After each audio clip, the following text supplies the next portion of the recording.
नमस्कार मेरे प्रिय मित्रों, यूपी टेट की तैयारी में आप सभी का स्वागत है। यह वीडियो पेपर 2 एसएसटी जूनियर की सोशल साइंस इस वीडियो में ख़त्म करने वाले हैं। जितने भी क्वेश्चन मैंने आप लोगों के लिए सिलेक्ट किए हैं, सभी क्वेश्चन टॉप सेलेक्टेड इम्पोर्टेंट एक क्वेश्चन कराऊंगा, जो पेपर के दिन डायरेक्ट आपको इन्हीं वीडियो से छपे मिल जाएंगे। क्योंकि जितने भी क्वेश्चन मैंने यहाँ पर आप लोगों के लिए सिलेक्ट किए हैं, वे सभी क्वेश्चन पूरे सिलेबस को कंप्लीट करते हैं।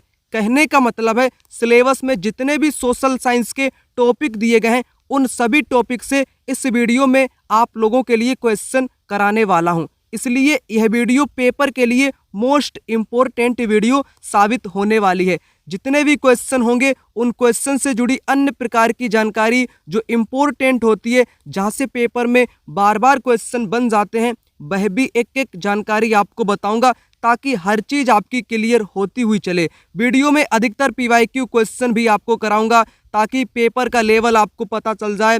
मिक्स क्वेश्चन भी मैंने इसमें डाल दिए हैं, न्यू क्वेश्चन भी आपको कराऊंगा। कहने का मतलब है, हर प्रकार के क्वेश्चन इस वीडियो में आप लोगों के लिए शामिल किए गए हैं। सिर्फ आपको इस वीडियो को बड़े ही ध्यान से देखना है, और जितना मैं आपको बताऊं, उन चीज़ों को आपको समझते हुए चलना है, तो आपका सब कुछ क्लियर हो जाएगा। ठीक है ना। और सोशल साइंस कितने नंबर का होता है? 60 नंबर का होता है। History, geography, polity, agriculture, home science, music, सभी के क्वेश्चन यहाँ पर आपको करा दूंगा। पहला क्वेश्चन आपकी स्क्रीन पर यहाँ पर कहता है, भारतीय राष्ट्रीय कांग्रेस का प्रथम अधिवेशन 1885 में कहाँ हुआ था? इस क्वेश्चन का राइट आंसर हो जाएगा मुंबई। मुंबई में कांग्रेस का प्रथम अधिवेशन 1885 में हुआ था। और पहले कांग्रेस के अधिवेशन की जो अध्यक्षता की थी, अध्यक्ष था, वह कौन था? पेपर में कई बार देखने को मिला है, WC बनर्जी। WC बनर्जी, जिन्होंने कांग्रेस के पहले अधिवेशन की अध्यक्षता की थी। कांग्रेस का जो संस्थापक व्यक्ति था, वो भी कई बार पेपर में पूछा जाता है। संस्थापक व्यक्ति का नाम क्या है? एओ ह्यूम, है ना। एओ ह्यूम किसका नाम है? एक अंग्रेज ब्रिटिश अधिकारी का नाम है, जो कि सेवानिवृत्ति अधिकारी थे। इन्होंने कांग्रेस की स्थापना की है, एओ ह्यूम ने। ठीक। और इसमें जो कांग्रेस का जो पहला अधिवेशन था, इसमें कितने प्रतिनिधियों ने भाग लिया था? तो 72 प्रतिनिधियों ने इस कांग्रेस के अधिवेशन में भाग लिया था। ये 2 से 3 बातें कांग्रेस से जुड़ी हुई इंपॉर्टेंट थी, जिनको मैंने आपको बता दिया। जवाब आपका मुंबई हो जाएगा। क्वेश्चन नंबर दूसरा यहाँ पर कहता है, ओजोन परत किस मंडल में पाई जाती है? मैंने आपको बहुत बार इस प्रकार के क्वेश्चन कराए हैं, जो कि वायुमंडल टॉपिक से रिलेटेड पूछा जाता है, 1 या 2 क्वेश्चन। तो ओजोन परत आपकी समताप मंडल से रिलेटेड हो जाएगी। किससे? समताप मंडल से संबंधित हो जाएगी। देखो, फिर से मैं आपको इन चारों परत 5 परतें आपकी होती हैं, ठीक है ना। पांचों परत के बारे में आपको बताता हूँ। सबसे पहले क्षोभ मंडल की अगर बात की जाए, तो मौसम की सारी घटनाएं, आंधी, तूफान, ओला, बारिश, सब कुछ क्षोभ मंडल में ही होगा, इसलिए इसको मौसम वाली परत के नाम से भी जानते हैं। समताप मंडल में आपका क्या होता है? इसमें ओजोन परत पाई जाती है, ठीक है ना। ओजोन परत पाई जाती है, और इसी के साथ इसमें क्या होता है? इसमें वायुयान भी आपके उड़ते हैं। जहाज किस मंडल में उड़ते हैं, ये भी पेपर में कई बार पूछा जा चुका है। मध्य मंडल में उल्कापात होता है। उल्कापात का मतलब उल्कापिंड आने पर किस मंडल में जल जाता है? तो मध्य मंडल, मेसोस्फीयर जिसको बोलते हैं। ताप मंडल, थर्मोस्फीयर, जिसमें रेडियो की तरंगों के लिए जाना जाता है ना। रेडियो की जो तरंगें होती हैं परावर्तित, वो किस मंडल से संबंधित है? ताप मंडल से संबंधित है। ठीक है ना। आप लोग इतना समझ गए। और एक अंतिम परत और होती है, जिसको बहिर्मंडल के नाम से जानते हैं। तो बहिर्मंडल में क्या होता है? सबसे लास्ट वाली परत, इसमें क्या होता है? इसमें तरल अवस्था में हीलियम है, हाइड्रोजन है, गैसें आपकी तैरती रहती हैं। तरल अवस्था में गैसें तैरती रहती हैं। पांचों परत मैं आपको यहाँ पर बता दिया। अब आगे क्वेश्चन यहाँ पर कहता है, क्वेश्चन नंबर 3, जलियांवाला बाग हत्याकांड की सही तिथि क्या है? तिथि बताइए। जलियांवाला बाग हत्याकांड की सही तिथि 13 अप्रैल 1919। 13 अप्रैल 1919 इसकी सही तिथि हो जाएगी। उसके बाद अगला यहाँ पर क्वेश्चन कहता है, पृथ्वी अपने अक्ष पर किस दिशा में घूमती है? ये क्वेश्चन मोस्ट इम्पोर्टेंट क्वेश्चन। कई लोग छोटे छोटे क्वेश्चन की वजह से बड़ा बड़ा क्वेश्चन देखने में लग जाते हैं, लेकिन छोटे क्वेश्चन अक्सर वो गलत करके पेपर में आ जाते हैं, और 1 नंबर उनका कट जाता है। छोटे क्वेश्चन को कभी हल्के में मत लेना, ठीक है ना। जैसे पृथ्वी अपने अक्ष पर किस किस दिशा में घूमती है, तो पृथ्वी जो है ना ये पश्चिम से पूरब की ओर घूमती है। कैसे? पश्चिम से पूरब की ओर घूमती है। ठीक। अगला यहाँ पर क्वेश्चन देखो, कहता है कानपुर में 1857 के विद्रोह का नेतृत्व किसने किया था? कानपुर में, ठीक है ना, तो नाना साहब का नाम आता है कानपुर से, नाना साहब ने किया था। लक्ष्मीबाई ने झांसी से नेतृत्व किया था। कहाँ से? झांसी से नेतृत्व किया था। कुंवर सिंह ने कहाँ से किया था? बिहार के जगदीशपुर से, है ना, बिहार से। बेगम हजरत महल ने कहाँ से किया था? लखनऊ से। लखनऊ से किसने नेतृत्व किया था? बेगम हजरत महल ने किया था। नाना साहब इस क्वेश्चन के राइट आंसर हो गए कानपुर। कानपुर से कौन कौन इस वीडियो को देख रहा है फटाक से बताएं, झांसी वाले भी बता दें, लखनऊ वाले भी बता दें। अगला क्वेश्चन आपके सामने यहाँ पर कहता है विश्व पर्यावरण दिवस कब मनाया जाता है? सभी को पता है 5 जून को विश्व पर्यावरण दिवस मनाया जाता है। अगला क्वेश्चन आपके सामने यहाँ पर कहता है शिवाजी का राज्याभिषेक किस वर्ष हुआ था? शिवाजी का राज्याभिषेक 1674 को हुआ था। तारीख क्या है? तारीख इनकी है 6 जून 1674 को हुआ था। इनका क्या हुआ था? राज्याभिषेक हुआ था। कहाँ पर हुआ था? जगह भी आपसे पूछी जाती है तो रायगढ़, रायगढ़ के दुर्ग या रायगढ़ का एक किला था, वहाँ पर इनका राज्याभिषेक हुआ था। किसने किया था? एक काशी के पंडित थे गंगा भट्ट, पंडित भी पूछा जाता है पेपर में, तो गंगा भट्ट, काशी के एक ब्राह्मण गंगा भट्ट के द्वारा इनका राज्याभिषेक 6 जून 1674 को रायगढ़ के किले में किया जाता है। अगला यहाँ पर क्वेश्चन आपसे कहता है नीली क्रांति का संबंध किसके उत्पादन से है? नीली क्रांति का संबंध मछली उत्पादन से हो जाएगा, ठीक है ना। अगला देखो सांप्रदायिक निर्णय की घोषणा किस वर्ष हुई थी? सांप्रदायिक निर्णय की घोषणा 1931, 33, 32, 34, क्या होगा इस क्वेश्चन का जवाब? 1932 में सांप्रदायिक निर्णय की घोषणा हुई थी। अगला क्वेश्चन यहां पर आपके सामने आ चुका है सोयाबीन का सबसे बड़ा उत्पादक राज्य कौन सा है? सोयाबीन का सबसे बड़ा उत्पादक राज्य आपका हो जाएगा मध्य प्रदेश। नंबर 1 पर आपका मध्य प्रदेश हो जाएगा। अगर आपसे सोयाबीन उत्पादन का क्रम पूछ ले तो आपको कैसे बताना है? देखो सबसे जो आगे आपका हो जाएगा मध्य प्रदेश, उसके बाद दूसरे नंबर पर आपका महाराष्ट्र। इसको शॉर्ट में मैं लिख देता हूं, मध्य प्रदेश के बाद एमएच महाराष्ट्र और राजस्थान भी आपका तीसरे नंबर पर आता है, ठीक है ना। नंबर 1 पर आपका मध्य प्रदेश को इसीलिए सोया प्रदेश के नाम से जानते हैं क्योंकि सोयाबीन का सबसे बड़ा उत्पादक राज्य हो जाएगा। अगला क्वेश्चन यहाँ पर कहता है चौरी चौरा कांड के बाद गांधी जी ने किस आंदोलन को वापस ले लिया था? तो इन्होंने किस आंदोलन को वापस ले लिया था? चौरी चौरा की घटना 1922 की, फरवरी 1922 की, है ना। तो ये घटना 8 फरवरी को घटती है ना, और 12 फरवरी को स्थगित कर दिया जाता है आपका असहयोग आंदोलन।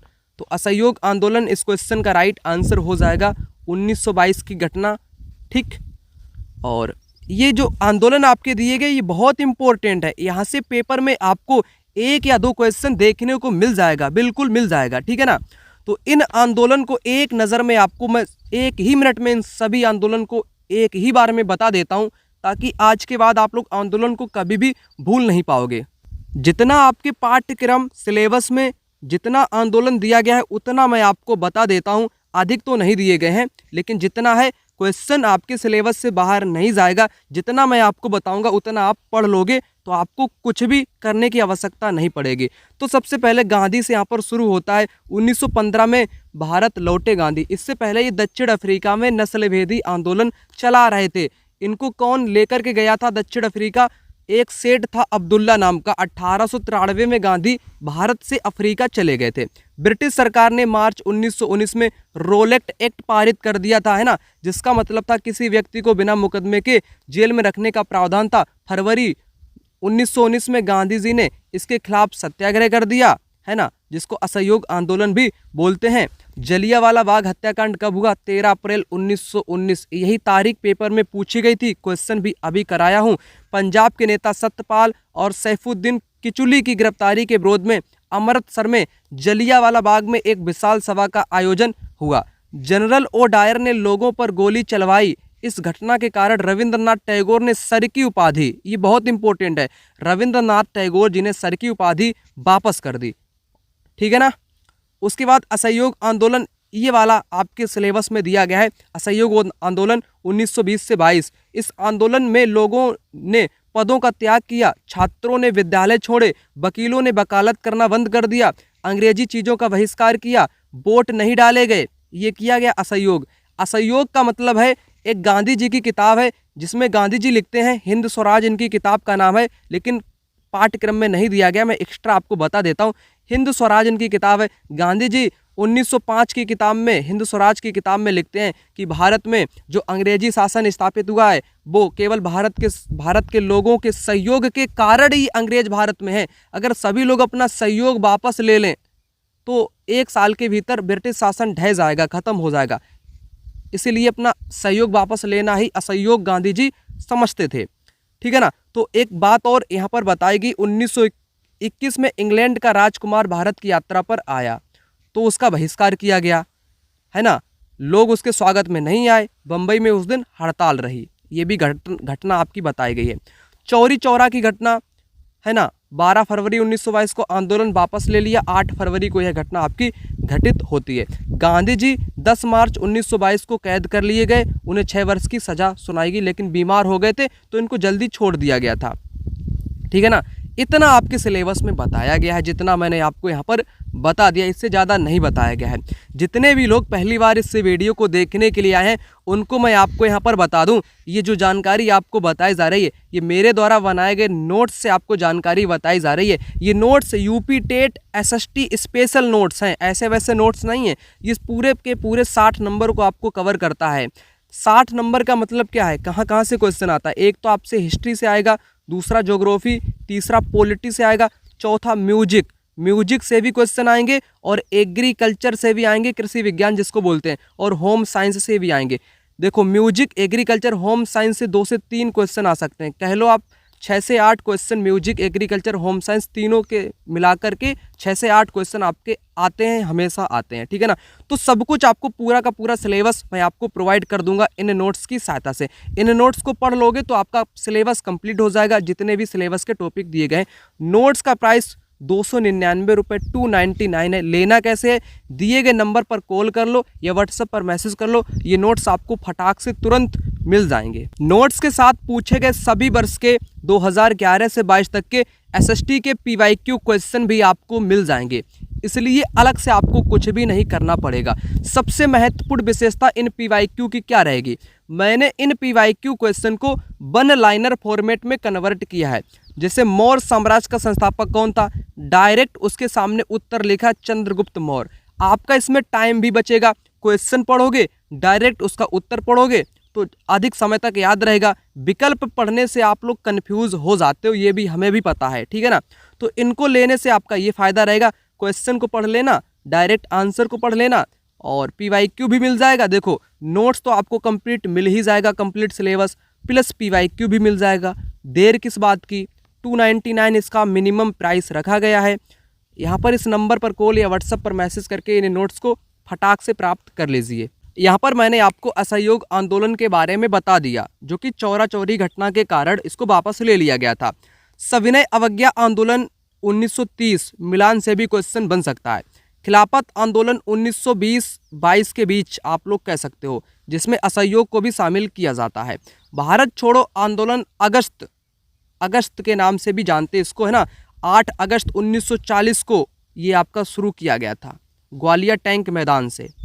ठीक, तो ये डेटें इम्पोर्टेंट हैं क्योंकि मिलान से भी क्वेश्चन बनेगा पेपर में। अगला देखो, वायुमंडल में सर्वाधिक मात्रा में पाई जाने वाली गैस, सबसे ज़्यादा तो आपकी नाइट्रोजन पाई जाती है। नाइट्रोजन कितनी, 78%। उसके बाद ऑक्सीजन पाई जाती है 21%, है ना। ये 2 गैसें आपकी सर्वाधिक पाई जाती हैं। तो क्या होगा जवाब, नाइट्रोजन हो जाएगा। अगला क्वेश्चन कहता है, मंगल पांडे को किस छावनी में विद्रोह के लिए फांसी दी गई, मेरठ, कानपुर, बैरकपुर, दिल्ली। तो राइट आंसर आपका हो जाएगा यहाँ पर बैरकपुर छावनी, है ना। तो बैरकपुर छावनी में विद्रोह हुआ था जिस कारण इनको फांसी दी गई थी। फांसी की डेट क्या है ये भी पेपर में आ सकती है। तो 8 अप्रैल, कब, 8 अप्रैल 1857 को इनको फांसी दी गई थी। 8 अप्रैल 1857 को, ठीक है ना। अगला क्वेश्चन यहाँ पर आपसे कहता है, भारत में श्वेत क्रांति का जनक किसे कहा जाता है? श्वेत क्रांति का मतलब होता है दुग्ध उत्पादन से, है ना, दुग्ध उत्पादन से इसका संबंध है। तो इसका जनक भारत में किसको बोलते हैं? तो वर्गीस कुरियन को बोला जाता है। वर्गीस कुरियन को श्वेत क्रांति का जनक बोला जाता है। और डॉक्टर एम.एस. स्वामीनाथन को हरित क्रांति का जनक, हरित क्रांति का जनक भारत में किसको बोला जाता है? हरित क्रांति का जनक डॉक्टर एम.एस. स्वामीनाथन को। सुंदरलाल बहुगुणा किससे संबंधित है? ये आपके चिपको आंदोलन से संबंधित है। चिपको आंदोलन उत्तराखंड में 1973 में लगभग चलाया गया था, ठीक है ना। चिपको आंदोलन से संबंधित सुंदरलाल बहुगुणा जो कि एक पर्यावरणविद हैं, ठीक। आमटे ये समाजशास्त्री हैं, ठीक। वर्गीस कुरियन क्वेश्चन का राइट जवाब आपका यहाँ पर हो जाएगा।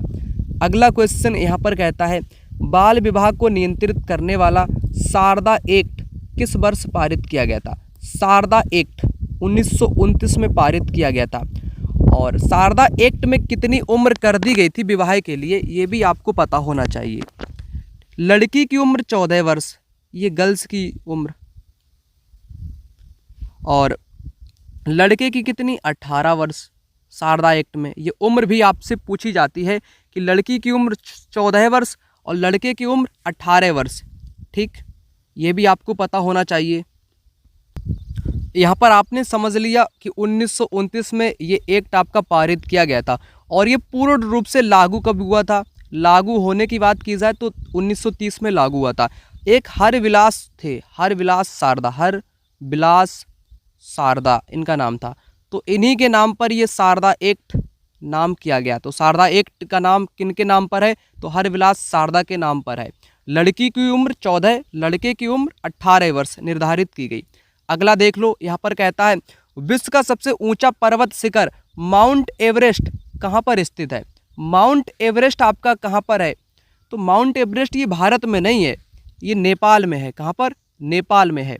नेपाल प्लस चीन, ये दोनों की सीमाओं पर लगता है। नेपाल प्लस चीन। नेपाल में इसे सागर माथा भी बोलते, क्या बोलते हैं? सागर माथा के नाम से भी जाना जाता है। ये भी पॉइंट इम्पोर्टेंट है पेपर के लिए। जवाब आपका नेपाल हो जाएगा। माउंट एवरेस्ट की ऊंचाई कितनी है? ये भी पेपर में आपसे पूछ सकता है क्योंकि दिया गया है 8848। कितनी? 8848.86 मीटर। आप लोग 8848 मीटर आपको दिखा मिले तो इसी को टिक कर देना। 8848 मीटर माउंट एवरेस्ट की ऊंचाई है, ठीक। इतना आप लोग यहाँ पर समझ गए माउंट एवरेस्ट के बारे में। यहाँ पर आप अच्छे से समझ लो, एक हिमाद्री श्रेणी है हिमालय की ही, इसे बृहद हिमालय के नाम से भी जाना जाता है। संसार का सबसे ऊंचा पर्वत शिखर माउंट एवरेस्ट इसी श्रृंखला में स्थित है। पेपर का क्वेश्चन आपसे कई प्रकार से बन सकता है। अगर आपसे पूछ ले कि माउंट एवरेस्ट हिमालय की किस श्रेणी में आता है, तब आपका जवाब होगा हिमाद्री में आता है। माउंट एवरेस्ट की ऊंचाई 8848 मीटर। इस श्रृंखला पर अनेक हिमनद ग्लेशियर जिनसे कई नदियां भी निकलती हैं। अब देखो, इससे जुड़े हुए कई बातें मैं आपको यहीं पर बता देता हूँ, शायद क्वेश्चन आपसे बने तो आप लोग कर लो। जैसे मैं हिमालय की बात कर लेता हूँ, हिमालय को आपको यहीं पर समझा देता हूँ। 1-2 नंबर का क्वेश्चन अगर बनेगा आपसे तो आप उस क्वेश्चन को कर लोगे। तो समझ लो मात्र थोड़े ही समय में। हिमालय का अर्थ होता है बर्फ़ का घर, हिम प्लस आलय। हिमालय पर्वत को 4 समांतर श्रेणियों में डिवाइड किया गया है। पहला पार्ट इसका क्या है, या पहला भाग या पहला क्षेत्र? ट्रांस हिमालय, बहुत इंपॉर्टेंट है। ये हिमालय पर्वत के उत्तर में स्थित है। इसमें मुख्यतः काराकोरम, लद्दाख, कैलाश पर्वत श्रेणियाँ शामिल हैं। यहाँ का सर्वोच्च पर्वत शिखर काराकोरम श्रेणी पर स्थित है। ये देखो, बहुत ट्रांस हिमालय में ही आपका काराकोरम श्रेणी है। लद्दाख कहाँ पर है? ये भी ट्रांस हिमालय में है। काराकोरम, कैलाश पर्वत श्रेणियाँ, ये सब कुछ आपके ट्रांस हिमालय क्षेत्र में ही है। अब ये पूछा जाता है K2 जो गार्डविन ऑस्टिन है ना, इसकी ऊंचाई समुद्र तल से 8611 किलोमीटर जो कि भारत में ही पड़ती है। यहाँ का सर्वोच्च पर्वत शिखर काराकोरम श्रेणी में K2 स्थित है। उसके बाद हिमाद्री तो मैंने आपको बता ही दिया, माउंट एवरेस्ट 8848 मीटर यहीं पर है। तीसरा आपका हिमाचल या मध्य हिमालय जिसको बोलते हैं। इस श्रृंखला में क्या है, इस श्रृंखला में श्रीनगर, शिमला, कुल्लू, डलहौजी, नैनीताल, अल्मोड़ा, दार्जिलिंग जैसे अनेक आकर्षक एवं रमणीक पर्यटक स्थल हैं। पेपर में अगर आपसे पूछ ले कि भारत के नाम दे दिए जाएं आपको, डलहौजी, नैनीताल, श्रीनगर, शिमला, कुल्लू जैसे रमणीक पर्यटक स्थल कौन से हिमालय में स्थित हैं, तो आपका जवाब होगा हिमाचल या मध्य हिमालय। ठीक, एक आपका है शिवालिक श्रेणी या उप हिमालय, हिमालय के सबसे दक्षिण में है। यह कम ऊंचाई की श्रृंखला है, इस पर घने वन पाए जाते हैं शिवालिक में। ठीक, जितना इम्पोर्टेंट था उतना मैंने आपको यहाँ पर बता दिया। ये नोट्स आपके सामने हैं और इन नोट्स में पॉइंटों को हाईलाइट भी किया गया है ताकि कोई दिक्कत आपको ना हो, इसलिए आप लोग इनको ले लेना, क्योंकि ये 3-4 घंटे के भीतर पूरे पढ़े जा सकते हैं, ये भी मैं आपको बता देता हूँ। अगला क्वेश्चन कहता है आज़ाद हिंद फौज की स्थापना 1942 में किसके द्वारा की गई थी।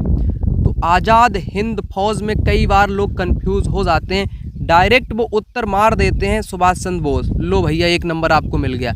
नहीं, यहीं पर आप लोग गलती कर देते हो, क्वेश्चन को समझते नहीं हो और डायरेक्ट आज़ाद हिंद फौज सुभाष चंद्र बोस को कर देते हो समर्पित। जी ऐसा नहीं है, समझो इस बात को। देखो, आज़ाद हिंद फौज की जो स्थापना 1942 में की थी वो कैप्टन मोहन सिंह ने की थी। ठीक है ना, किसने की थी, कैप्टन मोहन सिंह ने इसकी स्थापना की थी।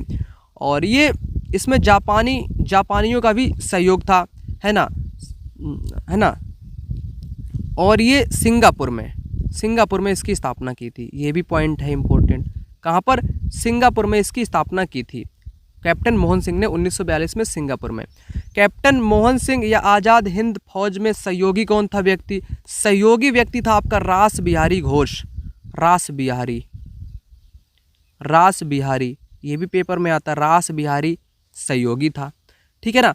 अब बात करूं मैं सुभाष चंद्र बोस की, तो सुभाष चंद्र बोस आपके 1943 में ये शामिल होते हैं इसमें। कब, 1943 में ये शामिल होते हैं। 42 की बात करी जाए तो कैप्टन मोहन सिंह को ही टिक मारोगे। अगर इस प्रकार से क्वेश्चन करे कि आज़ाद हिंद फौज में 1943 में कौन शामिल हुए, तब आपके नेताजी सुभाष चंद्र बोस इस क्वेश्चन के जवाब हो जाएंगे। ठीक है ना, तो राइट आंसर आपका सी विकल्प यहाँ पर होगा। चलिए आप लोगों को बेहतर ढंग से यहाँ पर पुनः चीज़ों को रिपीट अगेन कर देता हूँ ताकि रिवीजन आपका हो जाए। आज़ाद हिंद फौज है ना, 1942 में कैप्टन मोहन सिंह ने इसको स्थापित किया था सिंगापुर में। इसका पुनर्गठन 1943 में सुभाष चंद्र बोस ने किया, ये बात है। बोस ने जर्मनी और जापान की सहायता से आज़ाद हिंद फौज का गठन किया। द्वितीय विश्व युद्ध में जर्मनी द्वारा 50,000 बनाए गए बंदी आज़ाद हिंद फौज में शामिल हो गए। स्त्री का दल रानी झांसी रेजिमेंट के नाम पर इन्होंने रखा। जय हिंद दिल्ली चलो के नारे किसने दिए, तो सुभाष चंद्र बोस ने दिए। जय हिंद दिल्ली चलो के नारे दिए। तो देखो ये 2 से 3 बातें ये आपकी यहाँ पर क्लियर होंगी जो मैंने एक्स्ट्रा आपको पॉइंट यहाँ पर बता दिए। और 50,000 सैनिक जो गुलाम बनाए गए थे द्वितीय विश्व युद्ध में जर्मनी के द्वारा, तो इनको आज़ाद हिंद फौज में शामिल कर लिया गया था, है ना। और एक और यहाँ पर इम्पोर्टेंट बात है जो कि मैं बताना भूल गया, क्या, 4 जुलाई 1944 को आज़ाद हिंद रेडियो पर बोलते हुए गांधी जी को संबोधित करते हुए कहा। देखो, नेताजी सुभाष चंद्र बोस की ये बहुत अच्छी घटना है, ये पेपर में कई बार देखने को मिली है। 4 जुलाई 1944 वाले इन्होंने आज़ाद हिंद रेडियो पर बोलते हुए गांधी जी को संबोधित करते हुए कहा, क्या कहा, भारत की स्वाधीनता का आखिरी युद्ध शुरू हो चुका है, आप आशीर्वाद व शुभकामनाएं दें। ठीक है ना। और राष्ट्रपिता सबसे पहले गांधी जी को किसने कहा था, तो नेताजी सुभाष चंद्र बोस ने ही कहा था। सुभाष चंद्र बोस का नारा है, तुम मुझे खून दो मैं तुम्हें आज़ादी दूंगा, तुम मुझे खून दो मैं तुम्हें आज़ादी दूंगा, ये सुभाष चंद्र बोस का नारा है। तो जितना सिलेबस में सुभाष चंद्र बोस या उनकी आज़ाद हिंद फौज से संबंधित जितने भी फैक्ट या बातें हैं, है ना, किताब में जहाँ से पेपर आपका बनेगा, वो सब कुछ मैंने आपको बता दिया है। पेपर आपका बनता है SSCERT का। आप लोग यूपी टेट का सिलेबस देखना, वो SSCERT के टॉपिक हूबहू सेम टू सेम दिए गए हैं। और मैंने जांच भी की है कि क्वेश्चन कहाँ से उठाए गए, तो वहीं से उठाए गए, उसी आधार पर ये नोट्स आपके तैयार किए गए हैं। इन नोट्स में किसी भी तीसरी किताब या तीसरे पक्ष की किताब, थर्ड पार्टी का कंटेंट यूज़ नहीं किया गया है। जितना दिया गया उतना मैंने इसमें एक्स्ट्रा जानकारी ऐड नहीं की है। ठीक है ना। तो आप लोग इसको ले सकते हो, पढ़ सकते हो। अगला क्वेश्चन कहता है काली कपास मिट्टी को अन्य किस नाम से जाना जाता है? तो काली मिट्टी को रेगुर मिट्टी के नाम से भी जाना जाता है। ठीक, देखो बांगर क्या है? बांगर बोलते पुरानी जलोढ़ मिट्टी को, पुरानी जलोढ़ मिट्टी को। खादर किसको बोलते हैं? नवीन जलोढ़ मिट्टी को, नवीन जलोढ़ मिट्टी को बोलते हैं। ठीक, ये पेपर में आता कि पुरानी मिट्टी बांगर, नवीन मिट्टी या नई मिट्टी खादर, रेगुर मिट्टी आपकी काली मिट्टी को ही बोलते हैं।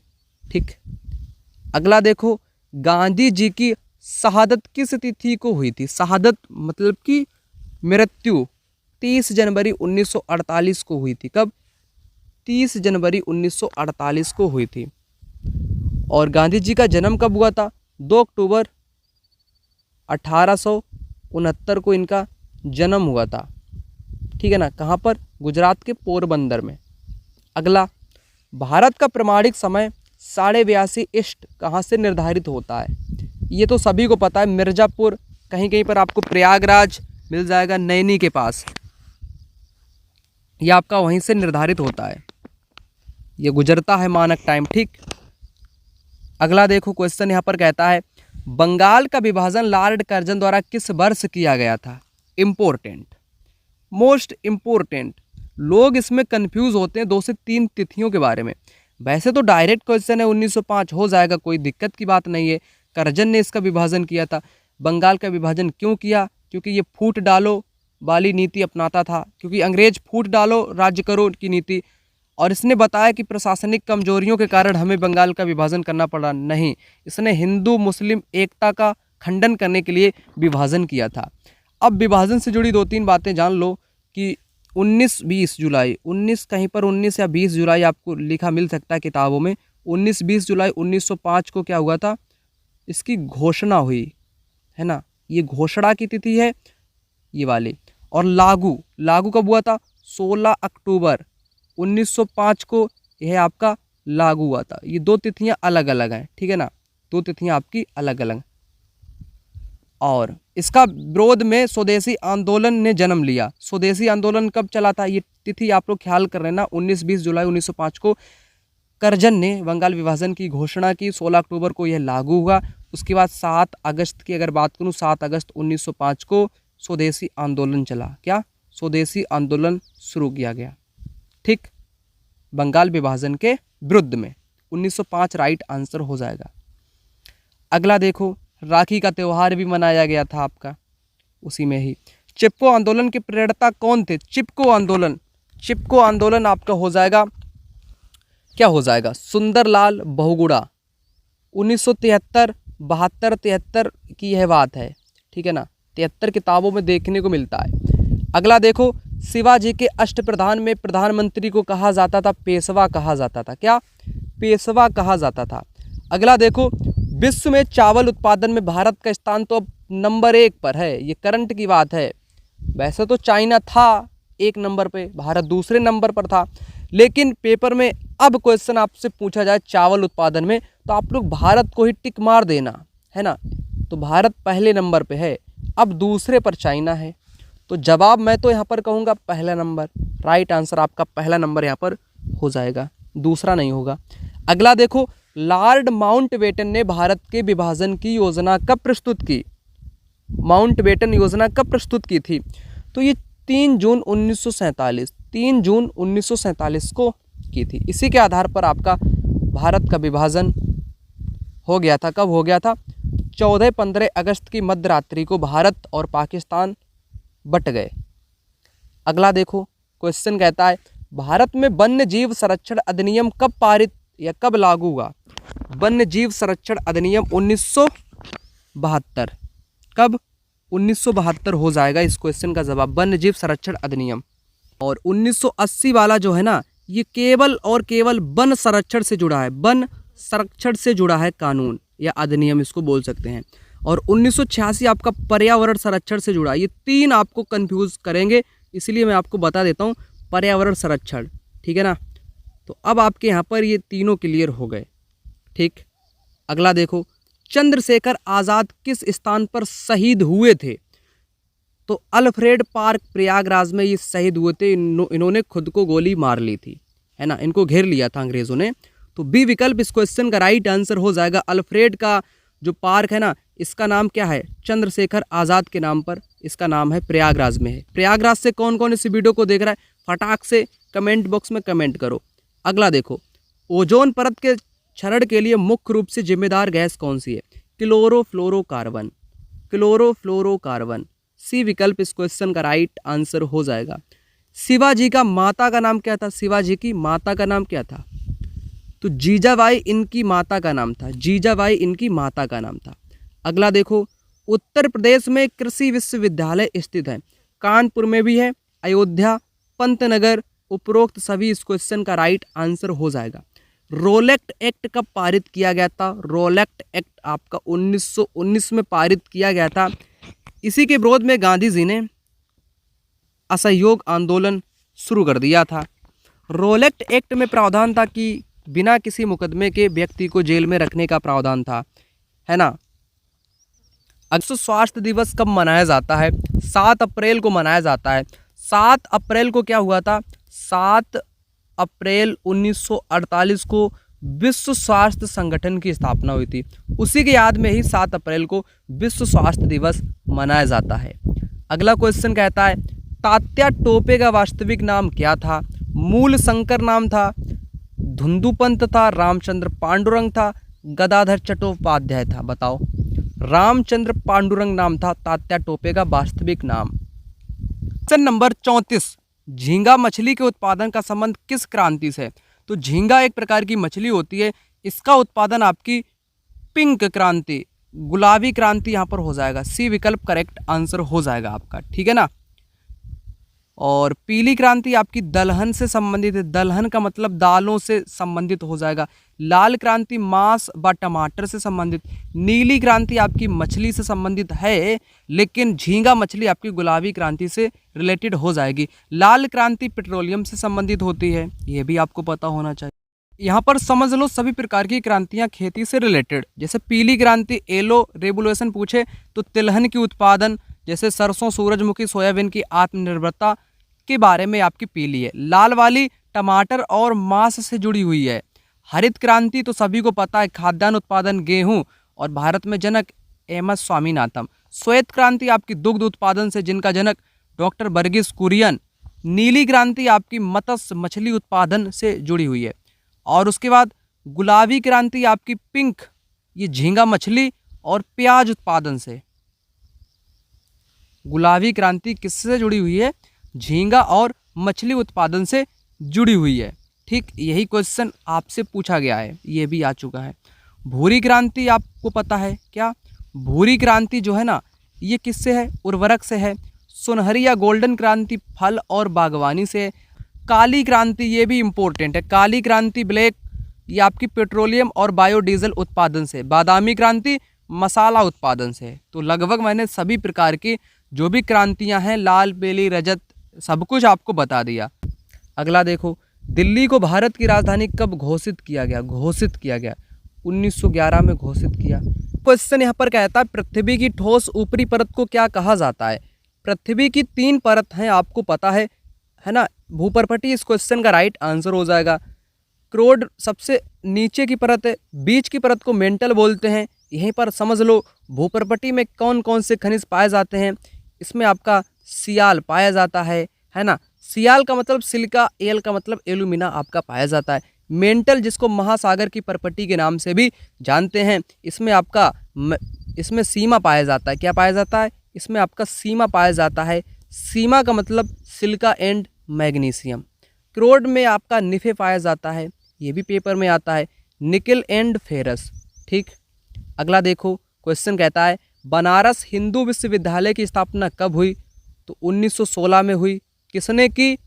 तो मदन मोहन मालवीय जी ने इसकी स्थापना की। अगला क्वेश्चन कहता है, दलहनी फसलों की जड़ों में पाया जाने वाला बैक्टीरिया कौन सा है? दलहनी फसलों की जड़ों में पाया जाने वाला बैक्टीरिया राइजोबियम। कौन सा? राइजोबियम होता है, ठीक है ना। एग्रीकल्चर का क्वेश्चन आपका है ये वाला। अगला क्वेश्चन कहता है गांधी जी और अंबेडकर के बीच में पूना समझौता 1932 में हुआ था। पूना पैक्ट के नाम से इसको जानते हैं। 1931 में गांधी इरविन समझौता हुआ था। उसके बाद पूना पैक्ट समझौता 1932 में हुआ था, मार्च 1932 को। अगला क्वेश्चन कहता है डायरिया में शरीर में किसकी कमी हो जाती है। डायरिया से शरीर में किसकी कमी हो जाती है। अगर किसी को डायरिया हो जाए तो डायरिया से जल व लवण की कमी हो जाती है। जल एवं लवण की कमी हो जाती है डायरिया से। अगला क्वेश्चन कहता है प्रथम विश्व युद्ध की समयावधि क्या थी। पहला जो विश्व युद्ध हुआ था उसका टाइम पीरियड क्या था। तो पहला युद्ध आपका 1914 से 18 तक चला। अब दूसरा जो चला था 39 से 45 तक चला था। ये 2 युद्ध हैं, ठीक। और दूसरे युद्ध में हिरोशिमा और नागासाकी पर बम गिराए गए थे। पहला विकल्प करेक्ट आंसर हो जाएगा प्रथम विश्व युद्ध के बारे में।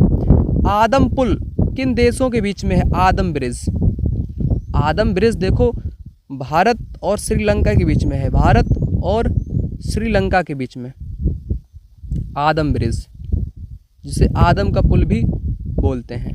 भारत श्रीलंका हो जाएगा। अगला क्वेश्चन यहाँ पर कहता है आपका 1857 के समय भारत का वायसराय कौन था। 1857 की जब क्रांति हो रही थी तो उस दौरान वायसराय कौन था।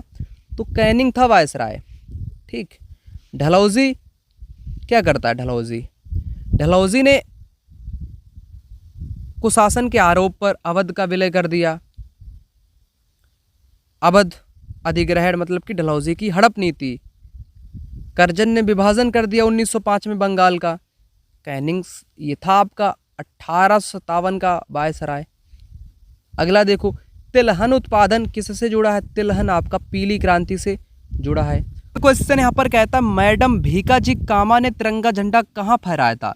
इन्होंने स्टटगार्ट जर्मनी में भारत का तिरंगा झंडा फहराया था सबसे पहले, ठीक है ना। सी विकल्प इस क्वेश्चन का राइट आंसर यहाँ पर हो जाएगा। यहाँ पर 2 महिलाएं आपके सिलेबस में दी गई हैं। जैसे पहली महिला कमला देवी चट्टोपाध्याय 1921 में असहयोग आंदोलन में इन्होंने भाग लिया। मैं आपको बता रहा था भीकाजी कामा का कहना था आगे बढ़ो हम हिंदुस्तानी हैं। आगे बढ़ो हम हिंदुस्तानी हैं, किनका कथन है। भीकाजी कामा का। इन्होंने भारत का पहला झंडा फहराया। कहाँ पर फहराया। जर्मनी में फहराया था। और इनको इंडियन मदर रेवोल्यूशन भी बोलते हैं। भारतीय क्रांति की जननी। भारतीय क्रांति की जननी किसको बोला जाता है। क्रांति की जननी ये पेपर में आ चुका है। तो भीकाजी कामा को बोला जाता है इंडियन मदर ऑफ रेवोल्यूशन के नाम से किसको जाना जाता है। भीकाजी कामा को जाना जाता है, ठीक। और एक व्यक्ति और है आपके यहाँ पर, ये भी आप लोग जान लो, हेमू कलाड़ी। हेमू कलाड़ी नवयुवक हेमू ने 23 अक्टूबर 1942 को रात्रि में रेलगाड़ी में फौज शस्त्रों को नष्ट किया। 21 जनवरी 1943 को हेमू कलाड़ी को फांसी दे दी गई। इनकी उम्र मात्र 19 वर्ष थी। खुदीराम बोस की उम्र 18 वर्ष थी। हेमू कलाड़ी की उम्र 19 वर्ष थी। ये 2 नवयुवक जो फांसी पर झूल गए, ठीक। ये पॉइंट था, है ना, जो हमने आपको बताया नहीं। हेमू कलाड़ी और भीकाजी कामा ये इंपॉर्टेंट। और कमला देवी चट्टोपाध्याय 1921 में असहयोग आंदोलन में इन्होंने भाग लिया। संकटग्रस्त प्रजातियों का रिकॉर्ड किस किताब में। Red data book. Red data book में संकटग्रस्त प्राणियों का रिकॉर्ड रखा जाता है, जो कि IUCN इसको जारी करता है। अगला असेंबली बम कांड 1929 भगत सिंह के साथ कौन था। बटुकेश्वर दत्त था। कौन। बटुकेश्वर दत्त थे। नाबार्ड का मुख्यालय कहाँ पर है। नाबार्ड का मुख्यालय आपका, नाबार्ड का मुख्यालय मुंबई में है। कहाँ पर है। मुंबई में हो जाएगा नाबार्ड का मुख्यालय। शिवाजी के पिता का नाम था शाहजी भोसले। अगला क्वेश्चन भारत में सर्वाधिक सोयाबीन किस राज्य में होता है। उत्तर प्रदेश में नहीं बल्कि मध्य प्रदेश में होता है। अब देखो अगला क्वेश्चन यहाँ पर 51 नंबर का कहता है महात्मा गांधी ने असहयोग आंदोलन किस वर्ष शुरू किया था। असहयोग आंदोलन महात्मा गांधी ने 1920 में शुरू किया था। कब। 1920 में इन्होंने शुरू किया था। अगला देखो, अगला यहाँ पर कहता है गंगा ब्रह्मपुत्र का डेल्टा किस नाम से जाना जाता है। तो सुंदरवन डेल्टा के नाम से जाना जाता है। यहाँ पर मैंग्रोव वन बहुत मात्रा में पाए जाते हैं, ठीक। अगला कहता है 1857 के विद्रोह की शुरुआत किस छावनी से हुई थी? तो 1857 का विद्रोह 10 मई 1857 को शुरू होता है मेरठ की छावनी से। कहाँ से? मेरठ की छावनी से शुरू होता है। मृदा विज्ञान पेडोलॉजी किसका वैज्ञानिक अध्ययन है? मृदा विज्ञान पेडोलॉजी किसका वैज्ञानिक अध्ययन है? तो मिट्टी का है। मिट्टी इस क्वेश्चन में राइट आंसर आपकी हो जाएगी। अगला कहता है आपका साइमन कमीशन 1928 का भारत में विरोध क्यों हुआ? क्योंकि इसमें कोई भारतीय सदस्य शामिल नहीं था, टोटल अंग्रेज थे, इसलिए इसका विरोध हुआ। अगला देखो यहाँ पर कहता है समताप मंडल में परावैंगनिक किरणों का अवशोषण कौन करता है? समताप मंडल में परावैंगनिक किरणों का अवशोषण कौन करता है? तो ओजोन परत करती है आपकी, ओजोन करती है। ठीक। अगला यहाँ पर कहता है आपका 1857 के विद्रोह के में बिहार का नेतृत्व किसने किया था? तो कुंवर सिंह ने किया था बिहार का नेतृत्व। अगला देखो यहाँ पर कहता है मत्स्य उत्पादन में वृद्धि के लिए कौन सी क्रांति? मत्स्य, ये मछली वाली मैंने आपको क्या बताई? नीली क्रांति बताई। श्वेत दूध से है, भूरी आपकी उर्वरक से है। ठीक। गांधी इरविन समझौता कब हुआ था? 1931 में हुआ था। 1931 में हुआ था। भारत के मैदानी भागों में कौन सी मिट्टी आपकी सर्वाधिक पाई जाती है? मैदान में तो आपकी जलोढ़ मिट्टी पाई जाती है। जलोढ़ मिट्टी इस क्वेश्चन का राइट आंसर हो जाएगा। क्वेश्चन तो बहुत सारे हैं आपको कराने को, आप लोग यहाँ पर देख पा रहे होगे, ये लिस्ट कभी ना खत्म होने वाली है ना, बहुत सारे। तो वीडियो को मैं यहीं पर करता हूँ द एंड। नेक्स्ट वीडियो में आपका फिर से स्वागत रहेगा। ढेर सारे क्वेश्चन पुनः आपको करा दूंगा, परेशान आपको नहीं होना है। तब तक के लिए चैनल को सब्सक्राइब करके रख लेना, क्योंकि नोटिफिकेशन आपको मिलेगा तो आप लोग वीडियो देख पाएंगे, नहीं मिलेगा तो नहीं देख पाओगे, आपका घाटा हो जाएगा। तो वीडियो को भी लाइक कर देना, कमेंट बॉक्स में कुछ अच्छी बातें लिख के चले जाना, ताकि हमें भी आपसे ही मोटिवेशन मिल जाए। मिलता हूँ मैं अगली वीडियो में, तब तक के लिए जय हिंद, वंदे मातरम।